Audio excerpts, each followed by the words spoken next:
নমস্কার, এডু ট্রেন্ডসে আপনাদের সকলকে স্বাগত। আপনাদের সঙ্গে রয়েছি আমি বৃষ্টি। এডু ট্রেন্ডসে প্রত্যেক দিনের মতো আজও আমরা একটি বিষয়ভিত্তিক আলোচনাতে প্রবেশ করেছি। সেই বিষয়ভিত্তিক আলোচনাটা কি?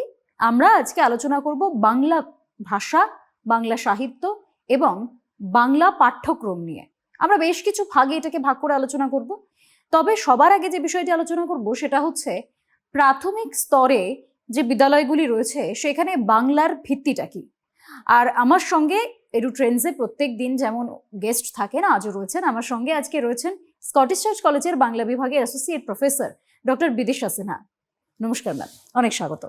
নমস্কার ম্যাম, এই যে আমাদের বাংলা ভাষা, বাংলা শিক্ষা, সেই সমস্তটা প্রাথমিক শিক্ষা স্তরে যেটা প্রয়োজন, সেটা কি বাংলার ভিত্তিটা গড়ে তুলতে পারছে?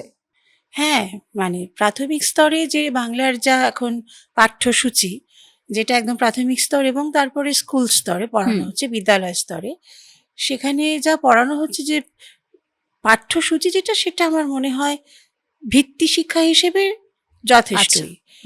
এখন বিষয়টা হচ্ছে যে কে কতটা গুরুত্ব দিয়ে সেটা পড়ছেন, বা অভিভাবকরা শিশুদের যখন পড়াবার দিকে এগিয়ে দিচ্ছেন বা কোন বিষয়ের উপর তারা গুরুত্ব দিচ্ছে, তাদের কিভাবে বাংলা ভাষাটা শেখানো হবে, বাড়িতে কতটা বাংলা ভাষার উপর জোর দেওয়া হবে, তুমি বাংলা শিখবে, বাংলা গল্পের বই পড়বে কতটা, বাংলা বই পড়বে, বাংলা কাগজ পড়বে কতটা, এটা একটা অনেক কিছুর উপরই নির্ভর করে না ভিত্তি শিক্ষাটা।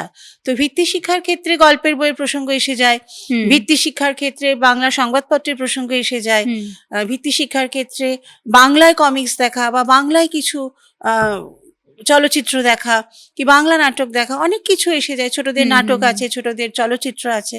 এভাবে বাংলা ভাষার প্রতি বা বাংলা সাহিত্যের প্রতি বাচ্চাদের কতটা আকর্ষণ করা হবে সেটা অনেকটা তো অভিভাবকদের উপরেও নির্ভর করে। তবে স্কুল স্তরে আমার মনে হয় যেভাবে শেখানো হচ্ছে সেটা ঠিকই আছে, সেটা ভালোভাবেই চলছে। সাধারণভাবে এখন যা পরিস্থিতি, তাতে ইংরেজি ভাষার উপর জোর তো অভিভাবকরা দিচ্ছেনই, মানে দেখাই যাচ্ছে এটা যে এটা এখন একটা প্রবাহমানতা, একটা ট্রেন্ড এসেছে যে ইংরেজি ভাষা শিখতেই হবে তোমাকে কর্মজীবনে পৌঁছতে হলে। কিন্তু পাশাপাশি বাংলা ভাষাটার উপর আমার মনে হয় সমান গুরুত্ব দেওয়া উচিত। কারণ এমনিতেই এখন আমরা দেখছি যে বাংলা মিডিয়াম স্কুলে ছাত্র সংখ্যা ক্রমশ কমতে শুরু করেছে। এটার কারণ এটাই যে অভিভাবকরা হয়তো ইংরেজি মাধ্যম স্কুলে দেওয়ার গুরুত্বটা বেশি মনে করছেন। তো এর তো একটা খারাপ দিক অবশ্যই প্রভাব পড়েছে, যেটা বাংলা সাহিত্য মানে একদম প্রাথমিক স্তর বা বিদ্যালয় স্তরের উপর একটা প্রভাব তো পড়েইছে। এর ফলে একটু তো সমস্যা হবেই। আমার তো মনে হয় একজন বাঙালি হিসেবে বাংলা ভাষাটা ঠিক মতো শেখাই হচ্ছে গর্বের বিষয়। বাংলা সাহিত্য, বাংলার যে ভাষায় যে ইতিহাস চর্চা হয়েছে, বাঙালির ইতিহাস জানাটা ভীষণ জরুরি।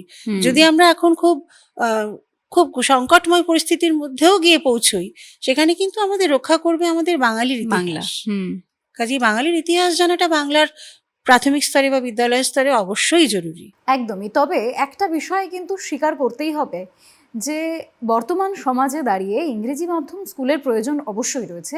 ইংরেজি মাধ্যম স্কুলেও বাংলা পড়ানোর প্রয়োজনীয়তাটাও রয়েছে, সেটা মানতে হবে। তার কারণ দিন শেষে তো আমরা একজন বাঙালি, তাই আমরা যদি একটা গোটা বাক্য, প্রত্যেকটা বাক্যের যে প্রত্যেকটা শব্দ, সেগুলোকে যদি বাংলায় বলতে পারি তাহলে সেটা অনেক বেশি গর্বের, তাই না?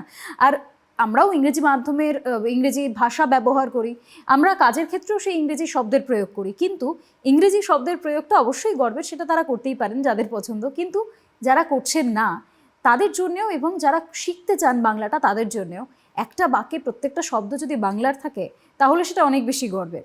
তার কারণ দিন শেষে তো আমরা একজন বাঙালি, বাংলা ভাষাটা আমাদের প্রত্যেকের জন্য গর্বের। আজকের জন্য আমাদের এই অনুষ্ঠান এই পর্যন্তই।